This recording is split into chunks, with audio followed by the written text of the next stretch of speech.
Thankfully, no one was hurt on Friday night when Dayton Thurgood Marshall beat their hosts from Lima Senior High School 55-7 in the 2012 season opener. The Cougars, the number 9 rated team in the state of Ohio according to the Ohio National Guard and JJHuddle.com preseason power poll, needed just a handful of plays in the first quarter to put this bad boy away. What should have been a stiff early season test for Thurgood Marshall as they're a Division III team playing up on the road against a Division II team was anything but. Denzel Norwell, the 5'8", 165-pound running back who is also a first-team J.J. Huddle preseason All-Stater, rushed for 222 yards and 28 carries unofficially for the evening. Last year, he gained 1,800 yards and scored 30 touchdowns. So don't panic, folks. We here at JJ Huddle HD have things well under control.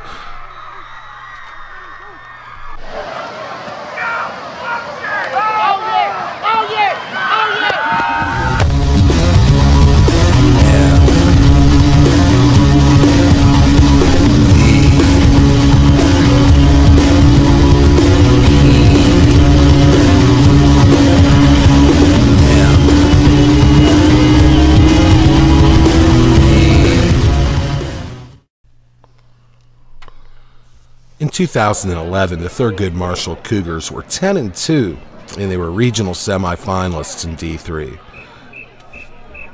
This year, they face a stiff test from the schedule maker by opening on the road for the first 5 weeks in wild places like Chillicothe, Lima Senior, Columbus Eastmore, and Winton Woods. Later in the season, they travel to perennial power Jonathan Alder. This isn't a schedule that was made by someone who is looking for a free ride. Head coach Earl White knows his team must be challenged in order to face the stiff competition in Region 12 of Division III. If he wants to move out of the regional, he's going to have to up his game, and he knows it. Consider some of the other teams that are in that region. For instance, Indian Hill, Alter, Jonathan Alder, Springfield Shawnee, Logan Elm, Kenton Ridge. That region was an absolute circus last year. This year should be a carbon copy of that, and the other teams should take note. Dayton Thurgood Marshall has improved. On this night, they had 500 yards of total offense, 430 of that on the ground, 70 in the air. They're deep, they're fast, and they get to the edge right now. The messed up thing about their system is that they have a box full of running backs that just will not stop. Their second option at running back, Vayante Copeland, scored 3 touchdowns this evening, one of which was on a 36-yard jaunt. That touchdown was the opening score of the game, and frankly, it was all the visitors needed. It was the culmination of a 67-yard 5-play drive. Just 3 plays later, safety Paris Wright intercepted an Ilias Wright errant pass to set up another touchdown by Copeland, this time from the 6. And while Wright was picked numerous times, he did show a lot of composure in this game. If he gets some protection, this team's offense could gel. But on this night, it took an active imagination and a seriously open mind to see that. Head coach Brett Lee fits that bill, although he wasn't fooling himself. He realizes just how tough Thurgood Marshall was, and he also knows the upcoming Three Rivers Athletic Conference schedule is going to pose serious issues for he and his squad. Seniors Division II and Region 8. Next week doesn't get any easier as they travel to Marion Harding for a Friday night affair. As for the Cougars, they'll be hosting rival Chaminade Julienne. Without Michael Simpson, Chaminade Julienne is not the team they were when they went deep in the state playoffs, but they're formidable, and it should be quite the matchup. A player that had to be seen to believe is monster tight end Jerry Green of the Cougars. Last year he was 6'6", 240. Now he's 6'8", 280. They lined him up wide, they lined him up tight. His job was to block. But don't panic, folks. Like we promised at the beginning, no one was hurt in the filming of this documentary. And for that, the JJ Huddle Nation can be grateful.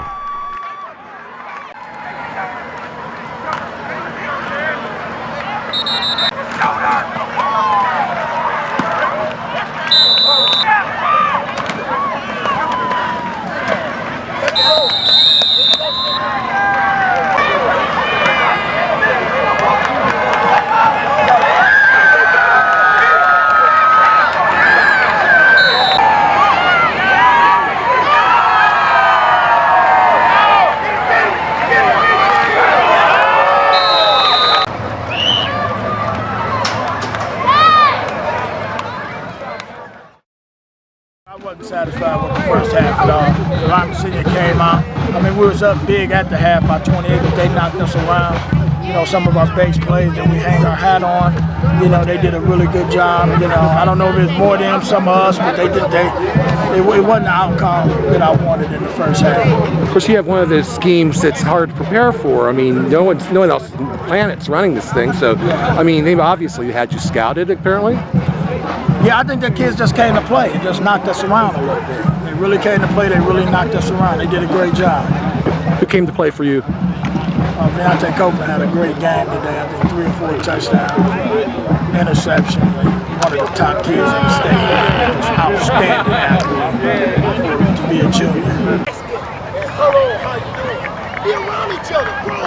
Because I'm telling you, when things get tough, my memories of me playing football on this same field. Last time I saw you, you were basically an understudy. Yes, sir. And now you've stepped up into the limelight. How's that feel? It feels great.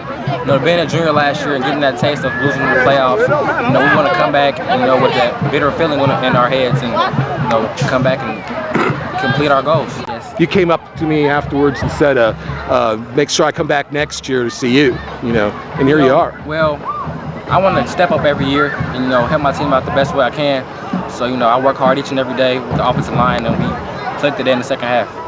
What is your recruiting situation like at this point? It's not going as good as I wanted to, but, you know, I have to put that situation in God's hands. And I just have to not worry about it as much as I do. You know, because when I worry about it, I stress a lot. So I just got to get out of the situation to God. Someone will take a flyer on you and see you in camp. You can bet on that. Yes, anyone talking about you about being a walk-on? Well, I'm pretty sure that a school will eventually pick me up, but if they don't, I'm pretty sure I'll be a walk-on and I'll make the team and make a big impact the best way I can. School, I like getting my education. I like engineering, I like math, science. You know, I'm a student first, then an athlete second. Tell me about Coach White. Coach White is always on, you know, no matter what I do, no matter if I work for 200 yards, he's always telling me to cut it up, don't bounce it outside. He's always on my back to get me better each and every day. But you know, the bottom line is that our kids are young and they're going to grow. And I knew coming in these kids were young, and we have a young team. And I'm looking forward to every day that we come back. Tonight is a killer. I don't care what anybody says. Any coach, as much you know the kids put the heart in it, it's a killer. So you know, I'm going to have to regroup for about 12 hours and start right back over again. And just get over it and do better. It's football. It's part of the game, you know. And take whatever is given at you and whatever is thrown at you. You know, you got to take it, because you know we as coaches and of course the head coach, you're responsible for it. And you know, it's not a spread offense. Right. It's actually a tight, compact offense. And their theory is, well, if you don't know which of these 4 guys has the ball, then it's a track meet on the edge. And that didn't really happen to you until you had downfield issues that caused your big plays. Oh, you know, those kids in the backfield, and again, I'm not going to make no excuses, but the fact is those are freshmen and sophomores that I have in that defensive backfield, because that's the makeup of our team. And when you have those 14 and 15-year-old kids running against an 18-year-old and maybe possibly some 19-year-olds, you know, young men, there's going to be a difference. You know, you're talking a difference from JV to varsity, from Saturday morning to Friday night, you know, and a lot of these kids, this was their first varsity game. We fought. It's a learning curve for adversity, and we're going to come back. This program will come back, you know. Just imagine if we look in a crystal ball and we take all of those kids right now, 2 years from now, where would they be?